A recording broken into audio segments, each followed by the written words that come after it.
we're in a state where we've gotten more used to the new normal, but we're noticing maybe for the first time this year, the impact that not being together as often has had on decision-making and building relationships. Welcome to You Belong in the C-Suite podcast. You are ambitious in life and in your career, but something is missing. You want to bring more of your passion to what you do. Because let's be honest, you pour a ton into your work, and it needs to mean more. I'm your host, Laura Eigel. I'm a mom, wife, PhD, coach, advocate, introvert, and indoor rowing fanatic. I'm passionate about living a life that's in line with my values. We'll give you the actionable tips and tools you need to lead with your values, make a difference, and have career success. The world needs more diversity and authenticity in the top jobs at organizations. Your leadership belongs there. You belong in the C-Suite.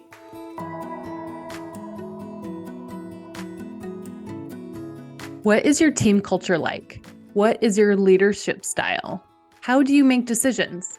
These are all questions my client was recently asked. These questions came from different people, their current team, people who they were interviewing, who wanted to work for them, even their mentee. They all wanted to know, what's it like to work for you, to learn from you?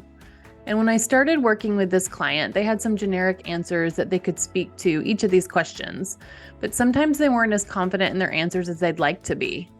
Now, they're able to confidently describe, with examples, the cultures of their team, their leadership style, and how they make decisions, aligned to what's important to them, by describing their values, how they model those values, and how they reward and recognize those behaviors. Can you answer those questions for yourself? Let's dig into these together. Join us in the Catch Crew, a place to grow your career intentionally, to get the skills to intentionally grow your career and your teams through your own leadership. When you join, you get instant access to team building tools, including Values First, the course, a video-based course that highlights the most important exercises from my book, Values First. You get the tools you need to build the life, career, and team culture that you want. Go to thecatchgroup.com/catchcrew. That's thecatchgroup.com/catchcrew. Welcome to this week's episode of the You Belong in the C-Suite podcast.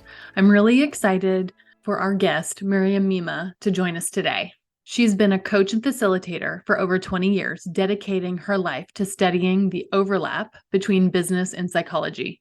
Miriam has coached founders and executives at hundreds of companies, including many with revenue over $1 billion.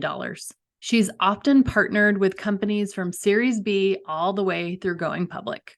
She works one-on-one with senior leaders, facilitates team offsites, and develops customized leadership development journeys for leaders at all levels. Her specialty is in helping people unlock the next level of performance while maximizing authenticity. Miriam's credentials include an MA in Organizational and Management Development, a BA in Business and Psychology. She is a Master Certified Coach with the International Coaching Federation, a fellow at the Harvard Institute of Coaching, and a member of the Forbes Coaches Council. I loved my conversation with Miriam so much. We do similar work, so we both coach leaders individually, and we work with leadership teams in facilitating and consulting. And it was really fun to talk shop about what we are seeing leaders struggle with. And specifically, we talked a lot about the team dynamics of leadership teams. We talked about the importance of relationships with peers, and why that's an often overlooked relationship that people focus on. We also talked about what working on a high-functioning team looks and feels like. And we also talked about common obstacles that leaders face, like taking on work that they know that they can impact, but maybe it is not in their remit, even though they know that they can probably influence it. And we walk through lots of actionable examples. I know that you're going to get so much out of this episode. Let's get started.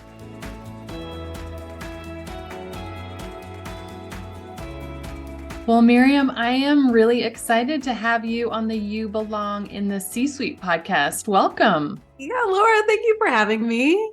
I'm very happy to be here. Yes, I've been looking forward to this conversation and just spending time getting to know each other. I know that we have some commonalities and kind of who we serve, and I'd love to dig into some of that and to see what you're seeing out there in the world of work and life. But if you don't mind, do you mind giving us a little bit more about your background, your career history, your family history? Yeah. So I grew up in Ann Arbor, Michigan, and my dad was someone very interested in psychology, who was existing as an entrepreneur, first executive, and then he transitioned to being a serial entrepreneur. So the psychology of my family was he was really focused on work. So I learned really early, if I was going to get his attention, I just needed to put myself between him and whatever he was interested in. And so that meant being really interested in psychology and really interested in entrepreneurship and really interested in leadership. And I do feel like there's some serendipity or some divine guidance or something going on there, because it truly is something that I am deeply passionate about and that has just persevered through my whole life. So I'm grateful that very early I was already exposed to some of these concepts that some people aren't until they're 30, 40, 50, maybe never. And then my mom she was anxious, she was depressed. She'd been through a lot as a little one. And so she needed to take care of herself a lot. And then I felt like I needed to take care of her and then become incredibly self-reliant. So that was kind of the ecosystem, let's say, that I grew up in. And it took me until I was in my late 20s to learn about any of that. I just was busy going through life, setting goals, hitting them, feeling like I had to figure it out, I had to take care of others. And luckily, that meant that I was busy getting degrees in organizational development and putting myself in positions where I was learning a lot really quickly. So it felt like a very deep dive into corporate culture. And yeah, I just kept saying yes to jobs that seemed, like, in hindsight, like big jobs. Like I was working as a consultant very early and I loved it until I all of a sudden started to hit a wall in my late 20s, when my then husband wanted to get divorced. And then my mom passed away pretty suddenly. And all of a sudden, I just didn't have the ability to keep on keeping on. And that's when I hired my first coach and started to learn about these things like emotions. I was like, what do you mean emotions? I was so disconnected from myself. And that coach really helped me learn about me and shift the trajectory of my life. So I'm grateful to still have the through line of psychology and business, but I'm approaching it so differently and very interested in other people being able to know themselves and understand themselves more fully so that we can make more conscious choices of how to live and how to lead. I love that. Thank you so much for sharing the personal background. I think that sometimes we kind of try to separate it, or really we've been told that it's kind of separate, work and life, right? And it absolutely impacts one another. What happened kind of career-wise then after working with that coach? You were a consultant, and then what? Where did your career take you then? Yeah. So after being a consultant, I decided to go internal with startups. I decided to take some of these concepts that it was harder sometimes to be on the outside advising companies, and some of them would take the advice, some of them wouldn't. And I just thought, well, it's nice to talk about it, but is it real? And is it actually, does it play out the way that I think it does? And so that was meaningful to be able to build companies from the ground up and help shape the culture and the development paths of individuals. And how do we communicate here? And how do we set each other up for success? And I'm happy to say my hypotheses turned out it's true. The way you treat each other matters. And it absolutely impacts the experience people have at work, but also how they feel about themselves, how they're relating to their family. It's, as you said already, it's so interconnected. Yeah. And then how did that lead you to where you are now? Well, my coach suggested I go through coach training. So I did a 2-year coach training program, and it was mostly to learn more about me, because as you know, as we're getting trained as coaches, you can't talk to anyone about something you haven't already explored within yourself, or at least that's the way my coach training was. So it was a lot of self-reflection and practicing coaching with other cohort members. So it was intense, 2 years of personal and professional development. And after that, I realized that no one would ever pay me to coach them. So here I had this certificate, and no one would ever, I didn't think I would ever formally do anything with it.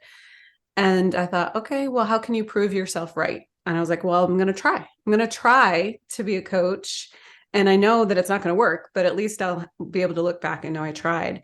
But it turns out I was really wrong. So I knew I moved to Colorado to live with my sister at that moment. And I knew one person in Colorado. I sent them a little PDF flyer that I'd made. And surprisingly, within about 3 weeks, I had 8 clients, all female executives and entrepreneurs. It was kind of off and running from there. So after getting over the shock of it, I just have felt incredibly grateful and humbled and honored to play that role. And so, yeah, I've been coach, facilitator, still sometimes consulting on culture, but mostly getting my hands a little messier than I would have back in the day.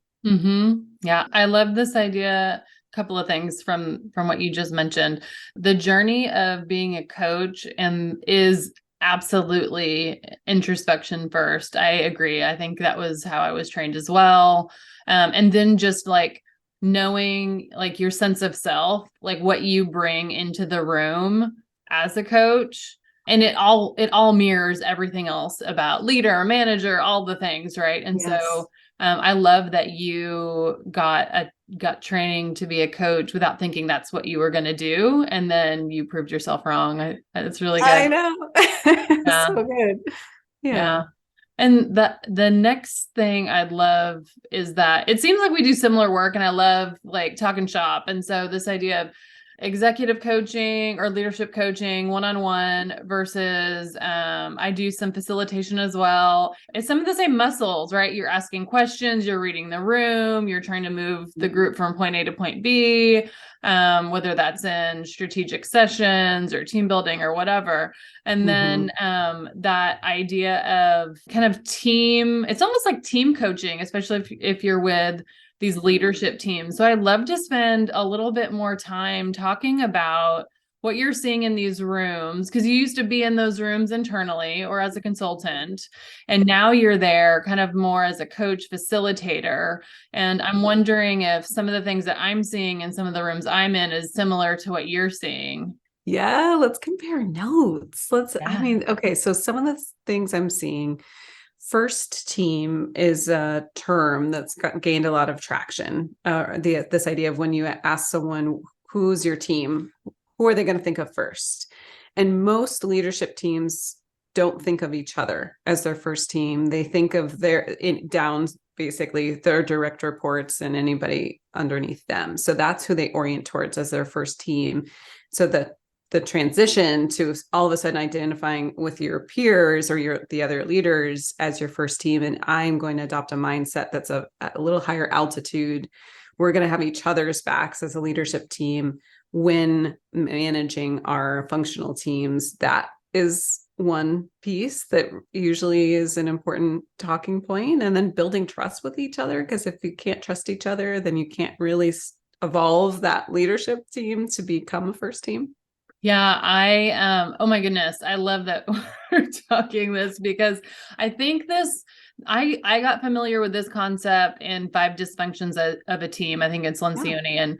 And so that idea of who is your team, you absolutely hit the nail on the head. It is like who you think of as who you lead, like your direct reports, who is in your charge, right? Who's following you, who's in that, if I'm leading the learning and development team, then that's my team. When really we should be orienting ourselves as our team is who are my peers, and we all have the same manager, and that's my team. And it's really interesting because I think I've seen that some leaders kind of sometimes don't even philosophically agree with that notion. Have you ever found that kind of that challenge to just even the philosophy of it?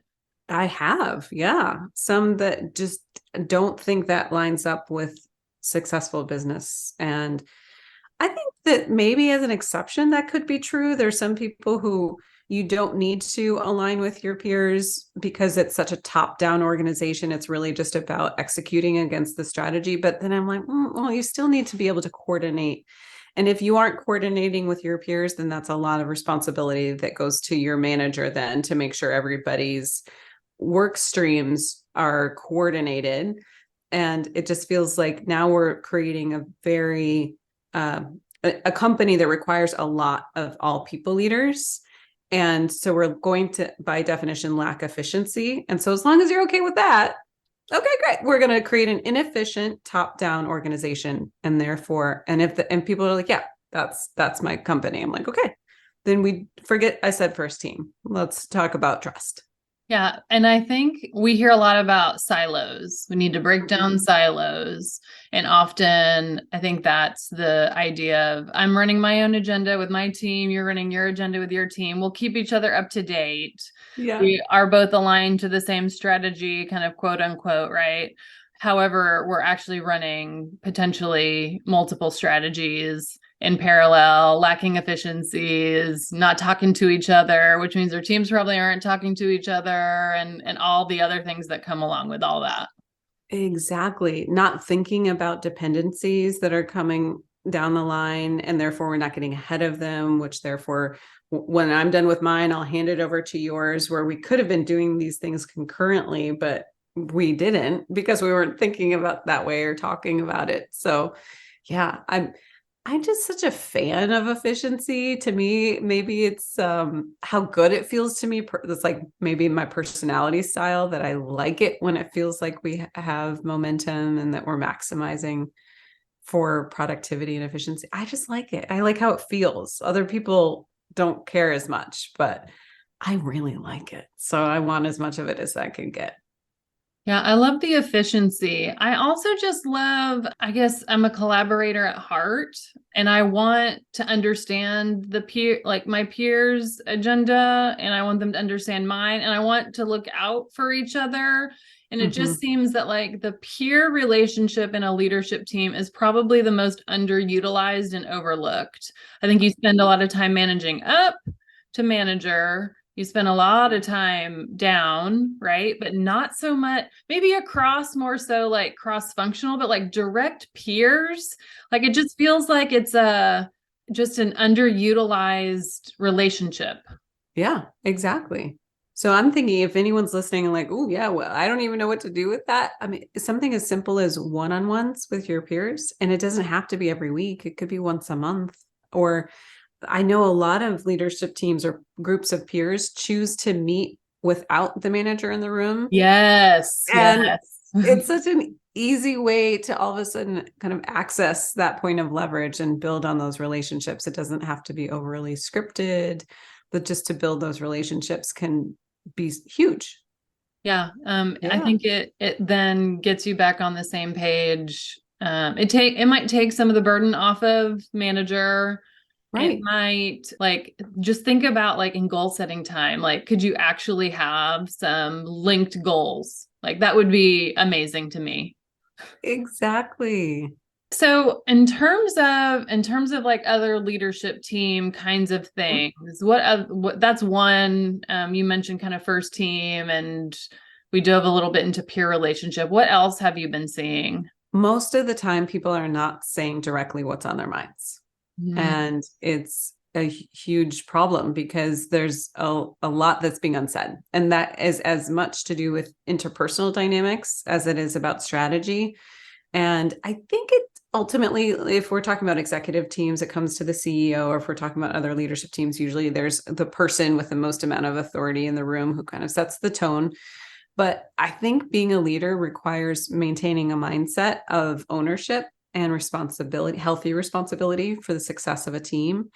And that means leaning in and saying things, even if it's a bit uncomfortable. So finding ways to make it more comfortable so we're not like tweaking out our nervous systems, but we just need to be saying more what's on our mind. And sometimes it's like, oh, our meetings take way too long and we just don't get through enough.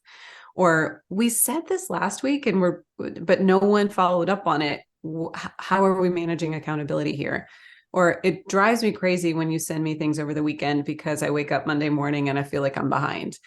I don't know. Those are just three examples, but most things that people are filtering out. And so the level of honesty is lacking. Therefore, people aren't giving each other feedback. And then it becomes more performative. And I don't think businesses can really thrive in that setting.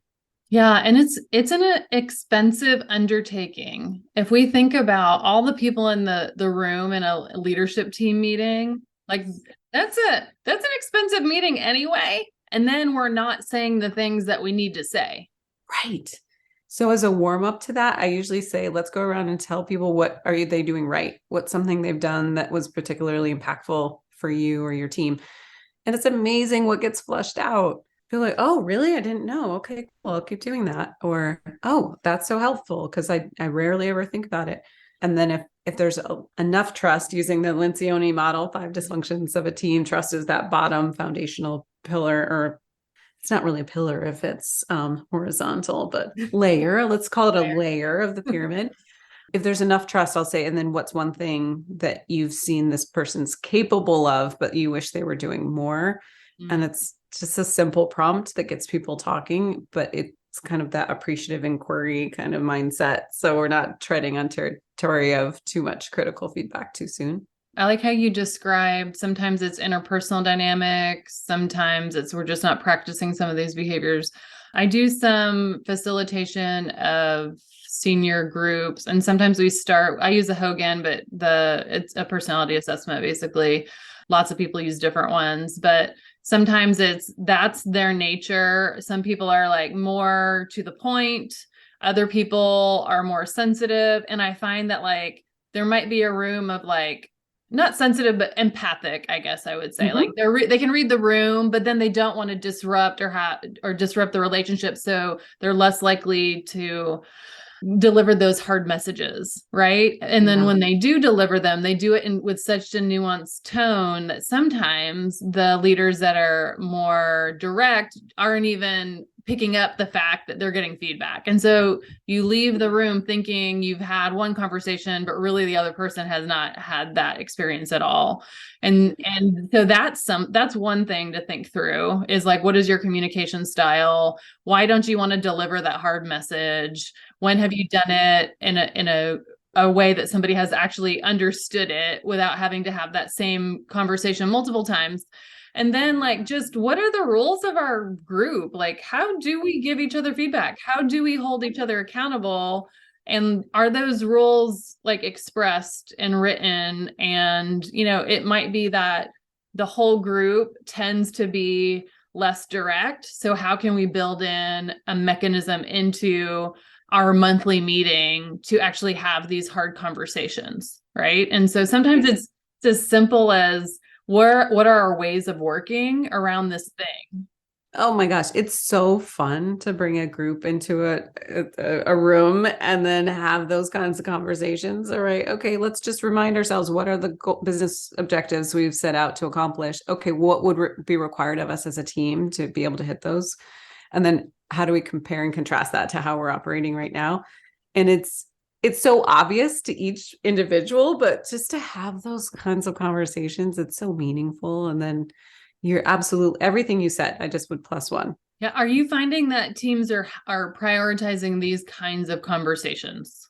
I think if I'm tracking, so during the pandemic, obviously we all went remote and became distributed teams. Some people were more comfortable or used to that than others. There were major shifts in markets. And so business, as we knew it, was going through a lot. And so I feel like now, 2023, we're in a state where we've gotten more used to the new normal, but we're noticing maybe for the first time this year the impact that not being together as often has had on decision making and building relationships. So I think I'm seeing a resurgence in terms of people prioritizing having the conversations, getting together in person. Maybe they're back to the office and having offsites, or maybe they aren't and they're coming on site together and meeting each other maybe for the first time. But I think sometimes virtual gives us an excuse to be more distanced and not take the time to invest in relationships in a way that can accelerate our professional networking as well as our career development and our ability to collaborate with others. I completely agree with everything you just said too. It's, I think there has been a more intentional, there's certain teams that are coming together specifically. And I think maybe this might be point in time because it's kind of, Q1 just ended and there's lots of kind of vision setting and those kinds of things, but it feels like leadership teams are coming together more intentionally to talk about some of this stuff. Now, if they will continue to do it on a consistent basis, I am not sure. I hope they do. Fingers crossed. Yeah, fingers crossed. Yeah. Yes. In terms of investment, I mean, I completely agree with you that it's expensive to bring everyone together. I think the ROI though is so high, and that's just what makes it hard to track is the opportunity cost, because people feel like this is good enough and they just don't know how good it could be. Probably you and I coming in, we realize, oh, you all have really missed the mark in terms of what you're capable of. Like let's get you back on track. But they don't know what they don't know in terms of how good it could be. But usually that's where coming together. I like your word of intentionally coming together with intentionality, setting those operating principles, figuring out how to weave them into a recurring cadence in terms of their agenda, and how do they touch base in to create healthy accountability. Yeah. And I find that then it kind of creates the cascade then of the organization. So if you're doing that at the senior team, then that gives kind of the model of, okay, then I can do it for my next level team. Right. And then maybe that's how that team can get together and can instill some of those same behaviors kind of top down, related back to what you mentioned before about culture. And growing that culture. I think it's just it's a very important precedent to set. You're saying, it's important for us to spend time together in these intentional ways, and we expect that at different levels of the organization. Yes, exactly. Yeah, creating clear expectations, and then people can self-organize. Yeah, for sure.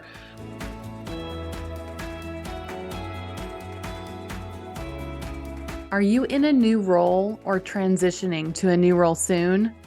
Have you thought about how you will transition into your new role intentionally? How do you create boundaries to sustain your energy and prioritize the things that matter most to you? How would it feel to go into your new role feeling prepared with an intentional plan to prioritize the most important things and still have energy to tackle the things that will inevitably come your way? These are the kinds of things that leaders are working on in the Catch Crew.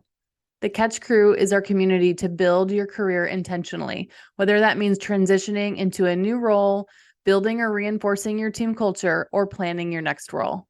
When you join, you get instant access to career transition tools, including Values First, the course, a video-based course that highlights the most important exercises from my book, Values First.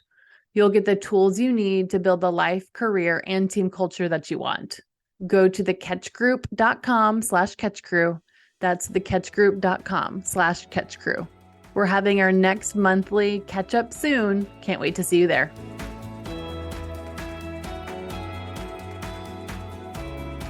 One thing that I have seen kind of in leadership teams too, and this one comes out, I think, more in individual coaching. So I wanted to see if this is something that you've seen too. So when I coach mostly female executives, sometimes in the C-suite or kind of in some of these middle layer leadership teams, they might be directors, senior directors, VPs. Within their leadership teams, it feels like they're a really good observer of what's going on, and they see different things, and it may not be in their remit, but they know that they can impact it. But it's taking them away or it's adding to their plate. So it might be an efficiency that they see over here, or bringing together something, or whatever it might be. They're solving a problem, but it's technically not in their sphere, but it could be something that they could influence, and they end up taking it on. And what I find is that they're taking on a lot, and to the detriment of usually themselves. Right? Let's be honest. You're not going to not do your job. You're going to just do this extra work. And so I'm wondering, are you seeing this? And like, I'd love to kind of play out just different mindsets and other things that we might have to be okay with letting go some of this work. Yeah. Oh, it's all too common. And I think I probably am in that camp of someone who if I see something, I want to help. And I feel like I'm a recovering, I call it a hero, like in terms of the Cartman drama triangle, but it's just basically I can trend towards taking too much responsibility. And I think that's, if we were to gender it, I think that's more common for females. And especially for those of us who are trying to climb the ladders, there's a sense of if I go above and beyond, then I'll be rewarded. And that's true to a certain extent, but there is actually a level of the organization where that is the opposite of what you need to do to prove yourself in terms of being able to rise to the next level. So what you're talking about in terms of probably director and above, I think the skill set being asked of us is to be increasingly strategic, increasingly influence what other people are doing. And so it's a total inversion of how we've been used to tackling things and becoming the executor and figuring out how can I take just the right amount of responsibility of helping create success without taking on the work myself. And that is like easier said than done. Let's be clear. Like, it's not like, oh, here's the one thing you do and then like you're set for life, because it's hard to change the way that we've been behaving. But I'm happy to share a few of my favorite best practices. I'm sure you have some as well. I'd love to hear them. One is I ask people, or the question that I prompt people to ask themselves is this mine to do? Yeah. Does it need to be done? And is now the time? So those are the three questions. And sometimes it's like, it needs to be done. Is it mine to do? No. I love how you're shaking your head. Like, no, most often it's not. And so then it's a question of whose is it to do? And then what's my role in setting them up for success? And that in and of itself can help reset what I'm saying yes to. Another approach is just to manage my time or energy. And so it's to look at what I've already said yes to and to be monitoring what is my current bandwidth or what do I have to take on. And most people have not done that exercise ever. Or if they have, it's not recent, of literally what are the things that I've said yes to, what's the timeline that I have. And if I were to look at those on aggregate, what do I have left? And if the answer is nothing until Q3 or whatever the answer is, can you stick to it? Can you just honor that that's true and communicate it with others? And if you need to take on something, then you're also going to have to let something go. And no one is alone in figuring out that prioritization process. We often feel like we're alone and feel like we have to figure it out on our own, but we don't. That's something we can do with our peers, with our manager, or even with our team, and say, here's all the things we've said yes to. Now we're being asked to do this. So in order to accommodate, what are we going to let go of? Oh my gosh, I love all of this. I think I don't know if we're good at knowing how much stuff we can do. I think we're almost like an unreliable narrator. And so Yes.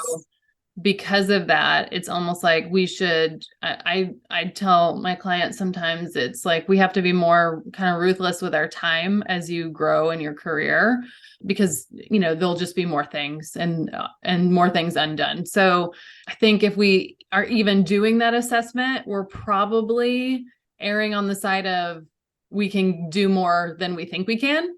Yeah. Right. And so I think there's that, especially with, high achievers, we're still trying to prove ourselves and all the things. Sometimes some perfectionist tendencies, and I am speaking on my own experience as well.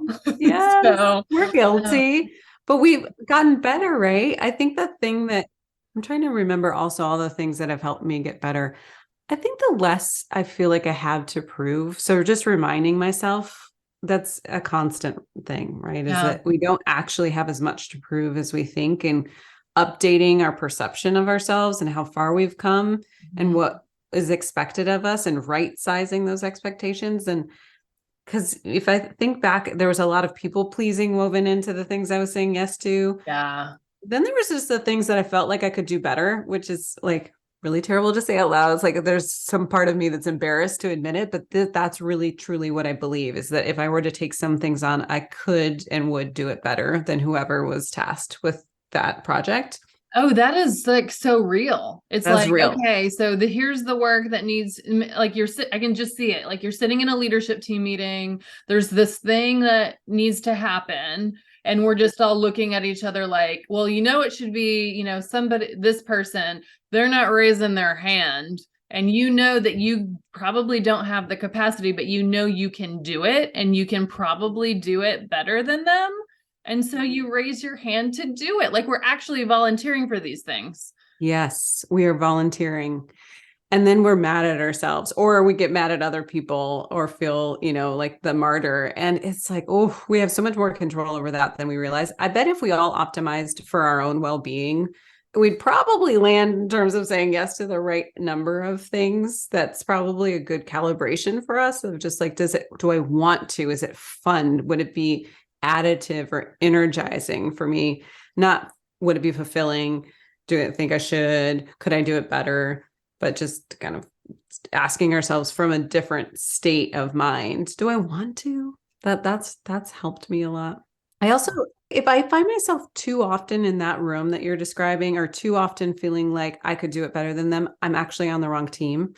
And I've had to opt out of teams and organizations because I felt like my expectations of myself were beyond the expectations others had of themselves, or maybe even the team had of themselves or the company. And it was so uncomfortable that I realized that too often we settle for being where we are rather than thinking about where we could be and doing the courageous thing of saying, no, it's not, this isn't a good fit. I'm going to figure out where would be a better fit. And it's so much more fun for me to be in a high performing team where everybody's the first to raise their hand. And so I Yes. literally opt out. And I don't think I love that you just said that. I think that is such a signal to look out for and to listen to. And I think sometimes we feel security in where we are. Maybe you've worked at that company for a long time. You don't know, like right now, the market is just very interesting. Some it's hot, some it's not. And you don't know what you should risk and what you shouldn't. Is the grass greener? Like all of the things. But that is such a good signal to look out for. Like, am I even in the right room? Because a high performing team is an amazing place to be. And if you don't know what we're talking about, then you've not been a part of one.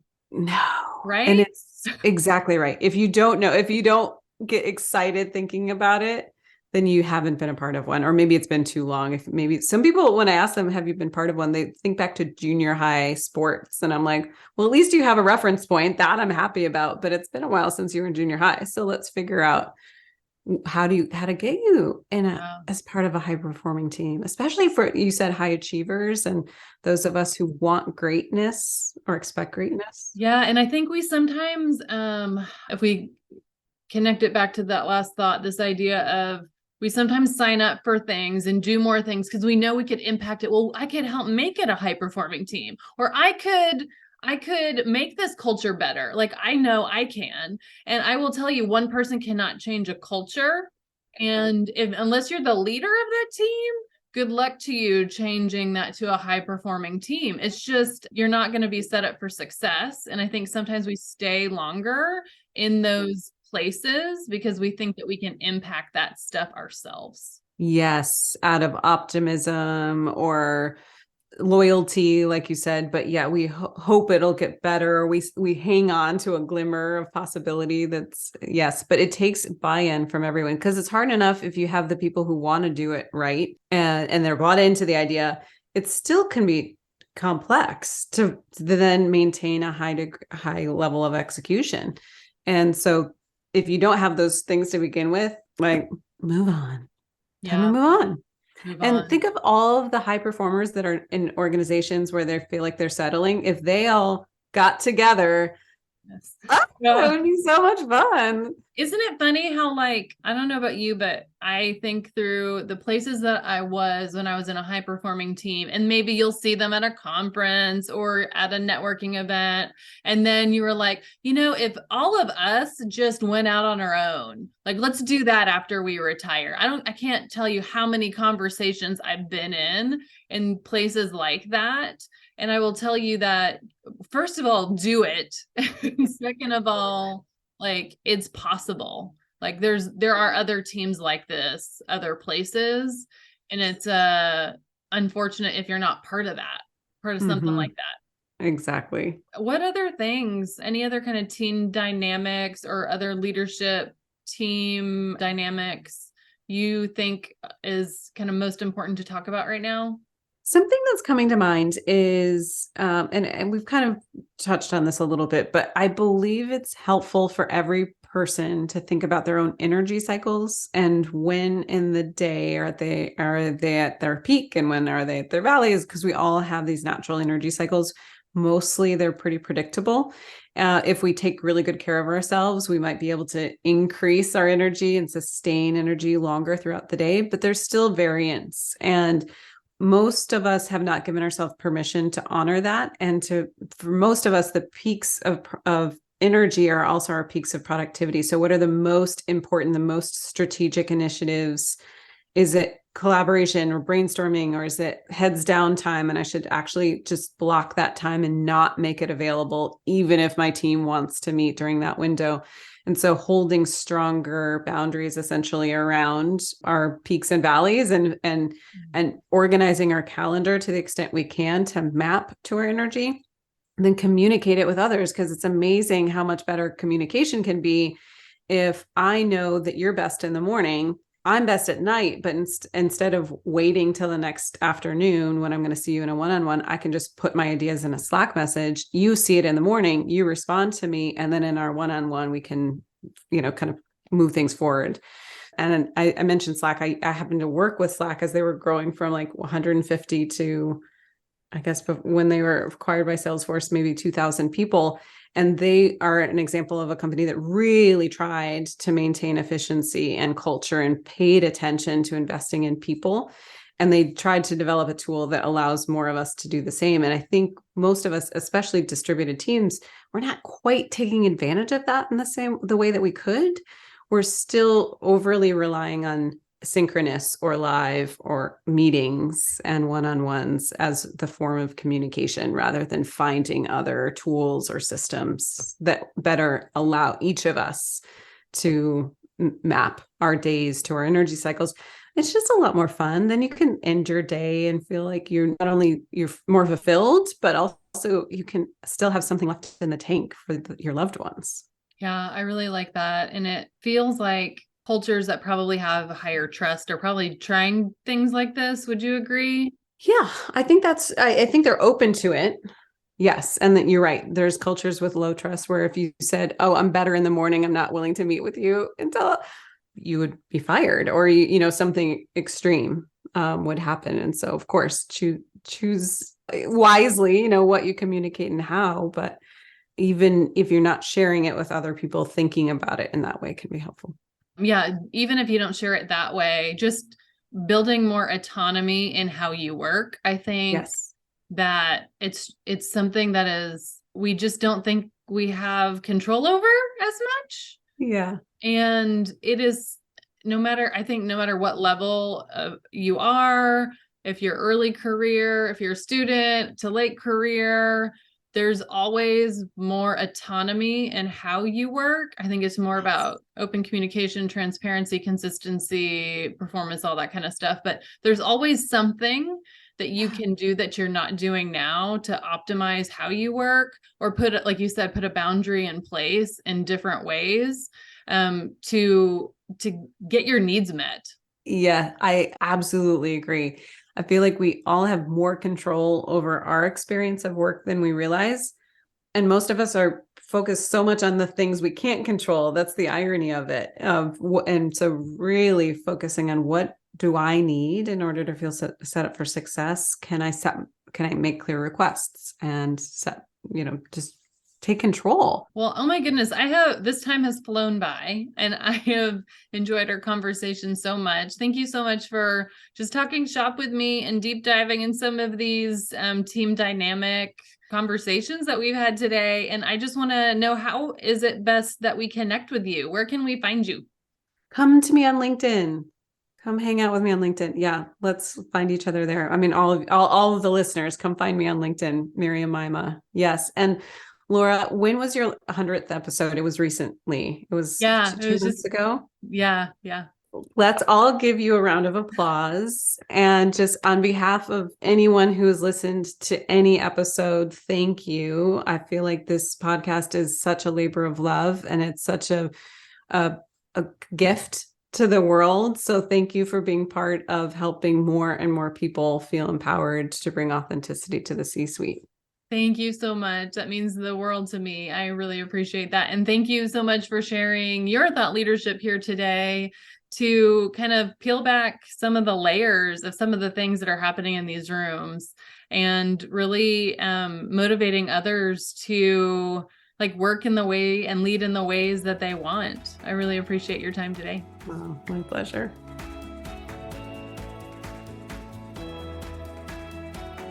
I want to thank you so much for listening to the You Belong in the C-Suite podcast. If you are enjoying this content, please remember to rate and review on Apple Podcasts. By leaving a review, you are helping others find this content. We will be featuring 5-star reviews on air in upcoming episodes. Editing and support for the podcast is done by S&E Podcast Management. To get more tips and tools to help you live a life guided by your values, go to thecatchgroup.com. Keep your boundaries and take care.